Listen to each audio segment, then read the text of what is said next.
Every once in a while, a game comes along that really catches us off guard. This is Fairytale Fights. Imagine the sly storybook word of Shrek mixed with the gore and body count of Kill Bill. Hold on to your limbs, here's our review.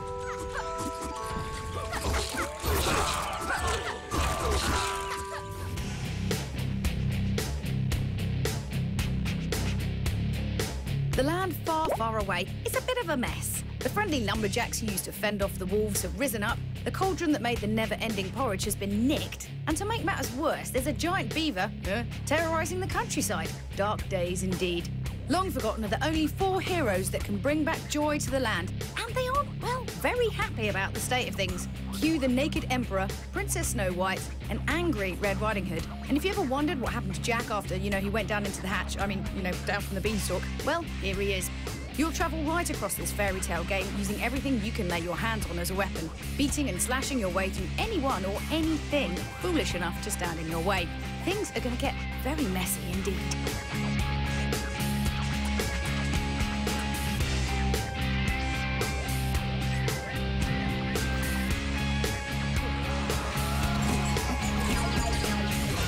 The story mode lets you choose your character and hit the road across the land, travelling to several magical places like the Candy Palace, awesome, Lumberjack City, not so awesome, and the Giant's House. Every girl would think that's awesome.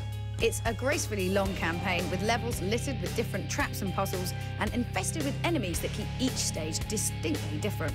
However, such vastness comes at a price. Each chapter can kind of go on and on, so we hope that you're ready for an epic quest. The arena also pans out so far that we found it very hard to keep track of our little pint-sized character.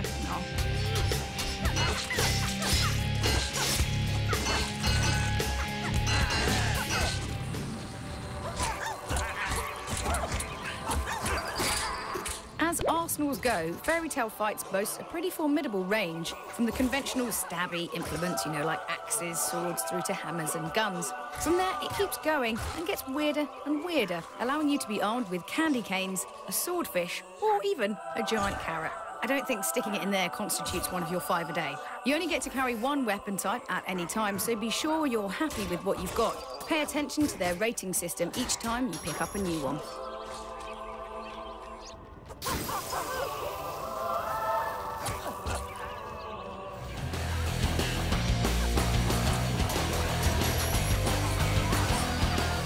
There's loads of great gimmicks packed into Fairytale Fights, the most important one being multiplayer.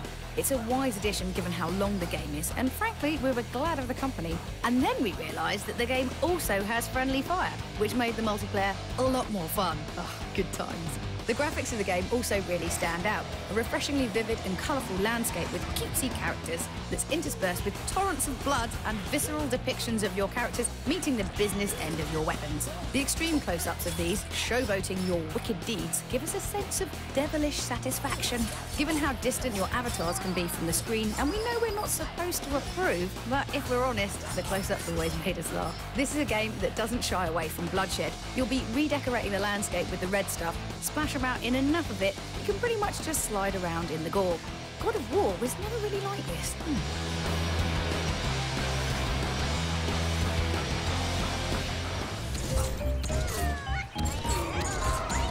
So, what's the final verdict? Well, we kind of like this one. Sure, there are a few things we could readily recommend for Fairytale Fights if it gets a sequel, but on the other hand, the game really delivered hack and slash fans all the pluses from a next-gen console with its long story mode, wealth of weapons and baddies, and some pretty amusing boss fights. All this played out against the twisted familiarity of the fairy tales you remember as a kid. We doubt anyone has ever actually wanted to duel Pinocchio, but it sounds like good fun.